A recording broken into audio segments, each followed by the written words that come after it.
Está con nosotros un invitado especial para discernir sobre el tema de Odebrecht. Vamos a compartir y darles un minuto, no de fama porque no la necesita, que ha usado las redes sociales para impartir justicia también por ahí, sin ser fiscal, sin ser juez, pero sus reflexiones, siempre estamos muy de cerca con ella, don Valentín Medrán. Saludos. Qué bueno que esté con nosotros. Bienvenida Adis Burgos. Gracias, gracias. Estoy, profesor, atenta porque yo quiero entender, igual que la gente también, lo que la discusión de Odebrecht ahora mismo representa. Me inquieta que la defensa de Díaz Rúa ha insistido por segunda vez en un recurso que en principio le rechazó el juez Ortega. Esos 6 días que ellos están pidiendo como plazo, ¿qué pueden implicar en términos prácticos? Pero, perdóname, Adis, ¿por qué rechazó en principio el juez esta petición? Bueno, me luce que la defensa técnica de Díaz Rúa, que creo que dentro de los abogados que permanecen en el cuerpo de representación técnica de los imputados, es una de las más calificadas. Estamos hablando de 2 profesores universitarios con una gran estela en términos de conocimientos y de aporte al sistema de enjuiciamiento penal y al sistema procesal penal. De hecho, Ramón Núñez es uno de los pilares en términos de concreción de lo que fue el Código Procesal Penal tipo, o la concreción en la República Dominicana de esa disposición jurídica, y es una persona con mucho conocimiento en ese sentido. Creo, no obstante, yo creo que en este momento hago causa común con la defensa técnica con respecto a la solicitud que hizo. Creo que sí, el juez podía concederles a ellos por un asunto de plazos procesales que no fueron cumplidos en términos de notificación, le podría conceder el que ellos pudieran tener el tiempo para presentar el incidente, porque lo que se está planteando es lo siguiente: ellos fueron notificados para la audiencia preliminar. Establecen entonces que esa notificación, ellos querían hacerle a esa notificación un recurso de oposición. Pero el recurso de oposición que cabría sería el recurso de oposición fuera de audiencia. ¿Estuvo dentro de los plazos la notificación? Dicen ellos que la recibieron el viernes. Si la recibieron el viernes, es obvio que no, porque estamos hablando de 5 días que son hábiles. Quiere decir que no se cuenta ni sábado ni domingo. O sea, entonces tiene razón de ser. De ser así, lo que ellos dicen, lo que pasa es que nosotros solamente vemos los enunciados. Ellos están enunciando situaciones procesales, situaciones de hechos, pero nosotros no podemos concretarlas desde el punto de vista probatorio. O sea, nosotros no tenemos el elemento probatorio que nos diga que las cosas sucedieron. O sea, tenemos que hablar sobre supuestos. Sobre los supuestos. Obviamente, el artículo 142 del Código Procesal Penal, que es el que establece las vías y formas de la notificación y también las advertencias que hay que hacer. Perdone, repita el... 142 del Código Procesal Penal, sí, es el que rige los asuntos relativos a las notificaciones y te hace una serie contiene una serie de supuestos que tienen que cumplirse, entre ellos una advertencia con respecto a los plazos que ponen a correr algún tipo situacional para el ejercicio de un recurso. Ellos están pidiendo 6 días hábiles y lo establece la ley, lo establece el código, perdón. 5 días hábiles. ¿No son 6? No, 5 días hábiles. Ok, ¿qué pasará durante esos 5 días? Lo que yo creo que ellos confunden como los plazos para el ejercicio de los recursos, cuando se ha declarado complejo un proceso, se duplican. Es posible que el plazo mínimo que establece la normativa normal son penal, 3. que son 3 días, ellos lo entiendan duplicado y estén hablando de 6 días para el ejercicio del recurso de oposición fuera de la audiencia.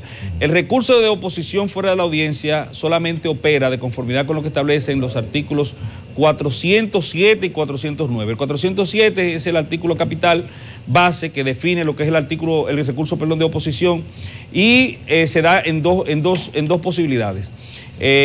Bien sea dentro de la audiencia, el recurso de oposición dentro de la audiencia que establece el artículo 408 y fuera de la audiencia el 409.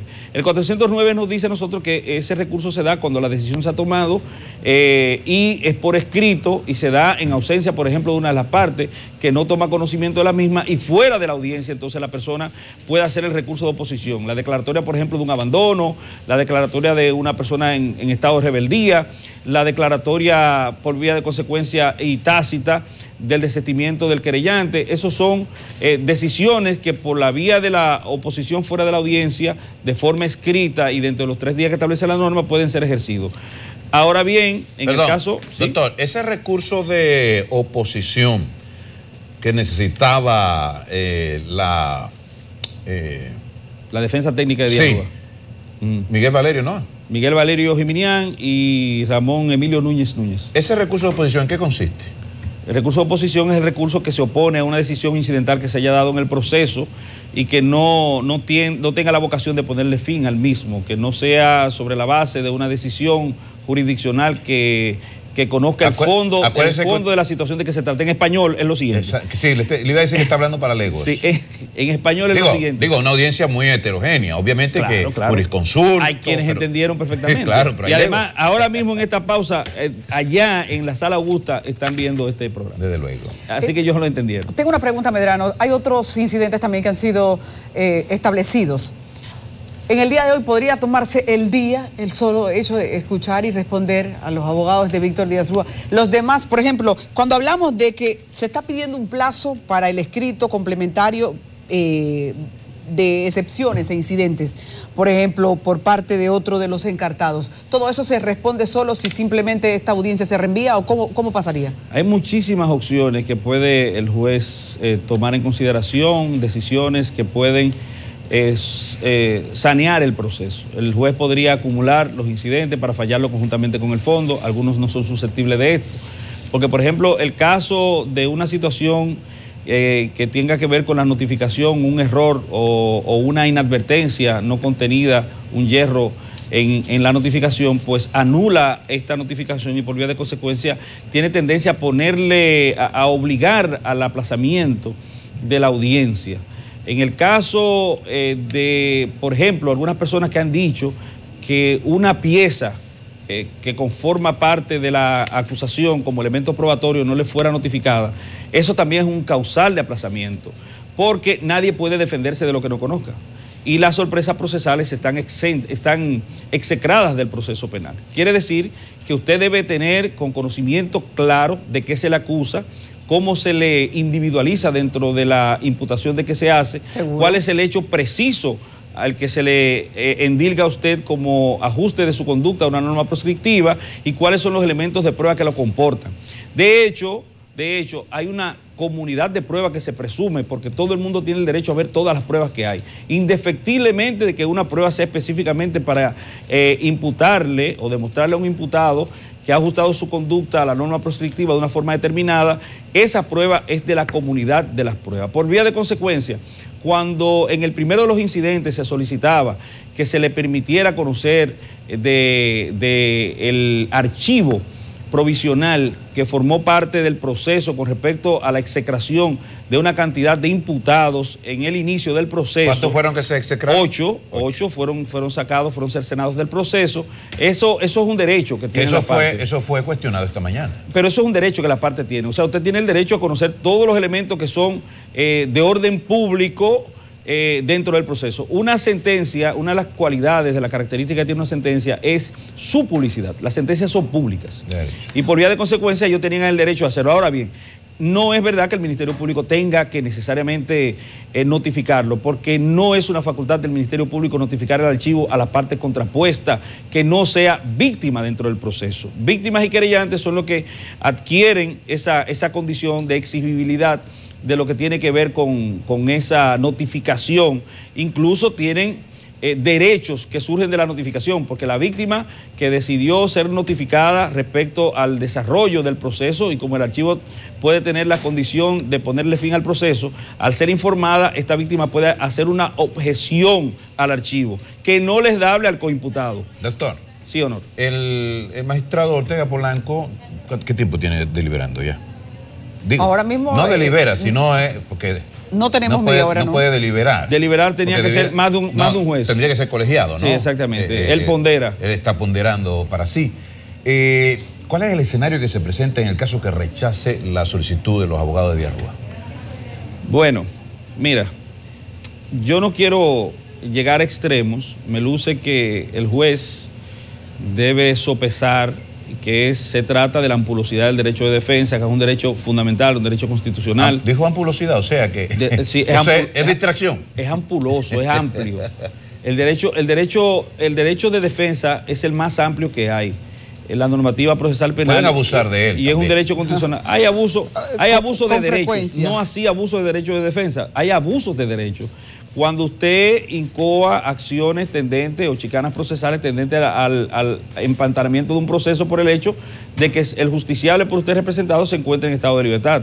Y como a usted no le interesa que se conozca el proceso para que se eternice esa condición y posiblemente se dé una condición, un caldo de cultivo en que se pueda determinar el vencimiento por el plazo máximo del proceso del 148 del Código Procesal Penal, pues entonces usted acude a algún tipo de ardid que permita eternizar los procesos. Ahora bien, en este caso, de forma específica, yo creo que el juez debe sopesar lo que es el derecho de defensa que tienen las partes para incoar cualquier tipo de acción. ¿Cuál es el problema de que ellos incoen un recurso de oposición o una acción procesal tendente a la consecución de un derecho que ellos entienden que le es dable o que le pueda ser vulnerable? Eso no hay problema que lo hagan. De hecho, para como policía de la audiencia y para para prohijar un estadio situacional en el que la audiencia se pueda desarrollar con más o menos celeridad dentro de esos mismos principios de economía procesal y celeridad procesal, el juez lo que puede es todos esos incidentes que puedan ser susceptibles de ser acumulables, acumularlo para el fondo. Hay algunos que no. Pero esta mañana no lo hizo hoy. Tengo una pregunta. Hay algunos que no pueden ser acumulados por su característica misma. ¿Por qué? Porque de acumularse, por ejemplo, un derecho que tenga que ver con el conocimiento que se debe tener respecto de la imputación. Usted no tiene una prueba determinada. ¿Cómo usted puede permitir que eso se acumule cuando hay un derecho que nace del conocimiento mismo, de la toma de conocimiento y de los plazos que se le aperturan por el 305? El Código Procesal establece el derecho al magistrado de acumular. Bueno, es una permisión que tenga el derecho común y que por comparación, vamos a decir, el derecho comparado, o asumiendo que el derecho común es el derecho base. Recuérdate que casi todas las leyes en la República Dominicana te dicen, incluso los contratos, que todo lo que no esté estipulado en ella, pues se remite al derecho común, que es como una especie de accesorio de todas las leyes. En materia procesal penal, el artículo 449 remite al Código Procesal Civil, que es el derecho común, y al derecho civil.